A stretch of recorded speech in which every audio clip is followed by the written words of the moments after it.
자, 제자들의 모습을 한번 보겠습니다. 제자들이 유능한 사람입니까? 그러면은 잘은 몰라도 유능한 사람이 아닌 것이 사도행전에 보면은 베드로와 요한이 공회에 잡혀갔을 때 공회원들이 그 사람들 말하는 걸 보고 뭐라 그러죠? 배운 것이 없는 사람인 줄 알았다가 저 사람들이 지식이 없고 유능하지 않은 사람인 줄 알았는데 말을 거침없이 너무 잘해서 깜짝 놀랐다 그러잖아요. 그러니까 이 말은 달리 말하면은 예수님의 제자들이 세상적으로 볼 때 유능한 사람이 아니었다는 뜻입니다. 우리가 흔히 하는 말이죠. 유능한 사람이 아니었던 것 같은데 여러분 유능하지 않은 사람이랑 일하면서 고통 겪어본 적 있습니까? 어떤 분이 그 어느 목사님 책에 그런 말이 나와요. 청년이 상담하러 왔어요. 그래가지고 상사가 못 살고 그래서 죽겠습니다. 그러니까 이 목사님이 그렇지 힘들지. 근데 부하 직원이 속썩이면 얼마나 힘든지 아냐 그랬다 그래요. 누가 더 힘들지 정말 잘 몰라요. 그런데 그 예수님은 이제 그런 사람들을 뽑아서 일을 하셔야 되는 거예요. 그 사람들 이제 훈련시키셔야 되는 거예요. 그 예수님의 고민을 누가 알겠습니까? 우리는 예수님과 제자들만큼의 차이가 없는데 우리는 사실 별 차이 없는 사람들끼리도 기분 나쁘고 답답하고 그런데 예수님이 보시기엔 얼마나 답답하시겠어요. 그런데 이제 예수님은 그런 사람들 이제 뽑는 겁니다. 잠언에 보면 그런 내용이 많이 나옵니다. 게으른 자는 일을 시키는 사람의 이의 식초 같고 눈의 연기 같다 그래요. 게으른 사람인데 일 시키려면 죽는다는 거죠. 고통스러워서. 그 다음에 또 이런 말씀도 나오죠. 미련한 자에게 기별을 전하는 사람은 자기 발을 베어버리는 사람과 같다. 그 사람 일 시키는 거는 그러니까 자해가 된다는 거죠. 너무나 고통스럽다는 거죠. 잠언 17장 12절에 이런 말씀이 나옵니다. 차라리 새끼 빼앗긴 암곰을 만날지언정 미련한 일을 행하는 미련한 자를 만나지 말 것이니라. 그러니까 만나는 것만도 고통스러운 일인데 이건 데리고 살아야 되잖아요. 이제 훈련시켜야 되잖아요. 하나님 나라를 위해서. 그러니까 예수님이 이런 걸 우리가 만일에 이 마음을 우리가 잘 이해할 수 있다면은 우리가 참 교회에서 상당히 훌륭한 사람이 될 수 있을 겁니다. 남하고 좀 덜 싸우고 정말 화목한 사람이 될 수 있습니다. 나중에 토익 문제기에 나오는데요. 하여튼 무능한 사람, 예수님이 사역하실 동안 제자들이 얼마나 우스운 짓을 많이 합니까? 근데 그런 사람들 예수님 뽑으시는 거예요. 자기가 선택하는 거예요. 그러니까 얼마나 기도를 많이 하셔야 되겠어요. 그 안에 가룟 유다까지 포함되어 있는 그런 선택을 해야 되는 모습입니다. 그럼 제자들이 무능하기만 하냐? 서로 사이가 좋으냐? 그것도 아니죠. 이것도 아마 기억나실 겁니다만 한번 다시 소개해드리겠습니다.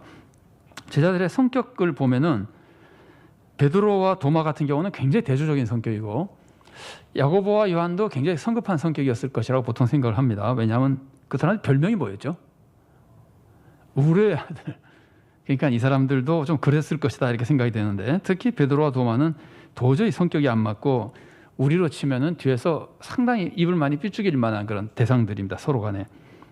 그 다음에 제자들의 가치관은 또 어떠냐 그러면 이건 이제 가치관이기도 하고 신앙관이기도 한데 열심당원으로 시몬이라는 사람이 있었어요. 확실하게 시몬은 열심당원이고 학자들 중에는 아마 가룟 유다도 열심당원이었을 것이라는 생각을 굉장히 많이 합니다. 성경에 뭐 기록이 안 돼 있으니까 굳이 따질 필요는 없으나 가능성은 좀 있습니다. 그런데 시몬과 레위는 전혀 인생관이 다른 사람들이에요. 삶의 가치관이 다른 사람이에요. 레위는 세리고 시몬은 열심당원이에요. 열심당원은 한번 다시 소개해드리면은 열심당은 특징이 하나님만 왕으로 모셔야 된다. 이게 핵심입니다. 열심당의 제일 중요한 주제는 십계명 1계명입니다. 하나님이 아무도 신으로 섬기지 않는다. 하나님만 신이다. 그래서 하나님이 시키는 사람, 하나님 라인에서 온 사람만 우리는 섬기지 이방인 뭐 이런 거 못 섬긴다. 이게 이제 첫 번째 그거예요. 그러니까 이방인을 못 섬기니까 로마의 속국이라는 것을 받아들일 수가 없는 거예요. 계속해서 독립운동하는 사람들이고 그 다음에는 로마에 세금 내는 것을 반대하는 사람이고 그 다음에 또 한 가지 특징이 하나님만 섬겨야 된다는 거하고 또 한 가지 특징이 그것을 위해서는 폭력도 불사한다. 폭력이 오히려 좋은 방법이라고 생각하는 겁니다. 그래서 이 사람들은 로마에 대해서 굉장히 폭력을 많이 행했었는데 테러도 많이 행하고 그 테러의 1차 대상 중에 하나가 세리입니다. 세리. 자기들이 가장 싫어하는 하나님 나라의 것을 로마에 바치는 사람이기 때문에, 그러니까 이 두 사람은 정말 사회적으로 보면 원수 같은 사람들이에요. 그런데 예수님이 이 두 사람을 12명밖에 안 되는 공동체에 뽑아 놓으시는 거예요. 그러니까 제자들은 언제든지 불화할 위험성이 있습니다. 뭐 서로 높아지려고도 막 싸우지만 본질적으로 이 사람들은 다툼의 위험이 굉장히 많은 사람들입니다. 그런데 예수님이 이런 사람들을 선택해서 모으시고, 그러니까 예수님은 고난을 우리가 뭐 자취했다 그러는데, 예수님은 고난을 일부러 이제 고난을 위해서 땅에 오시고 고난을 받으시는데, 편하게 잘 지내시다가 어느 날 예루살렘 가서 갑자기 십자가에 죽는 것이 아니라, 뭐 태어나서부터도 피난 가고 고생을 하시지만은 인생 자체가 고난이에요. 그리고 공생의 사역도 이런 제자들을 불러서 같이 사역하는 고난의 사역이에요. 이런 사람들과. 그런데 놀랍게도 이런 사람들이 예수님께 위로도 되고 힘도 됐었다는 겁니다. 굉장히 속썩인 사람이라고 생각되지만 그럼에도 불구하고 이들과 예수님이 함께하고 싶어 하셨고 키우시고, 동시에 그 부족한 가운데서도 그들이 예수님께 위로자도 되었었다는 겁니다. 부분적으로겠지만. 자, 예수님이 사도를 택하신 모습을 조금 더 살펴보겠습니다. 5번입니다. 그래서 이 원리를 보면은 예수님은 부족한 사람을 쓰신다. 이제 좀 더 넓게 보면 하나님은 부족한 사람을 쓰신다. 그래서 예수님은 많은 제자들 중에서 12제자를 선택했는데, 진짜 맘 놓고 찾아가서 뭐 옛날에 찾아왔던 니고데모라든가 숨은 제자들이라든가 아니면 가서 설득시켜서 유능한 사람들 데려와서 쓴 것이 아니라, 스카우트한 것이 아니라, 이 무능한 사람들 있는 그 가운데서 12명을 선택하시는데, 무능한 사람을 쓰는 것이 예수님의 뜻이기 때문에 쓰시는 거예요. 부족한 사람을 쓰시는 것이. 근데 12명 이외에 다른 사람들 중에도 아주 뛰어난 사람이 있을 것 같지 않아요. 제가 거기다 써놓은 대로 아까도 말씀드렸지만 니고데모나 아리마다 요셉 같은 사람들은 다 숨은 제자로 안 나타났을 것 같고, 그래도 거기 나오는 제자들이 굉장히 많이 지금 따라다니고 있는 중이었는데, 12명이 제일 똑똑해서 뽑은 것은 아닌 것은 틀림없습니다. 그러니까 예수님은 뛰어난 사람을 뽑으려고 그러는 사람이 아니라고 하는 것. 그렇다고 일부러 부족한 사람을 뽑았는지 잘 알 수 없으나 분명한 것은 부족한 사람을 선택하시는 것이라는 것은 분명합니다. 그 이유는 왜 그렇죠? 왜 하나님이 똑똑한 사람을 선택하지 않으시고 어리석은 자를 선택하시죠? 그래서 어리석은 자를 선택해서 지혜로운 자를 부끄럽게 하신다 그러잖아요. 왜 그러시죠? 사람은 자기가 뭔가 가지고 있다고 생각하면 자기가 가지고 있는 것을 의지하기 때문입니다.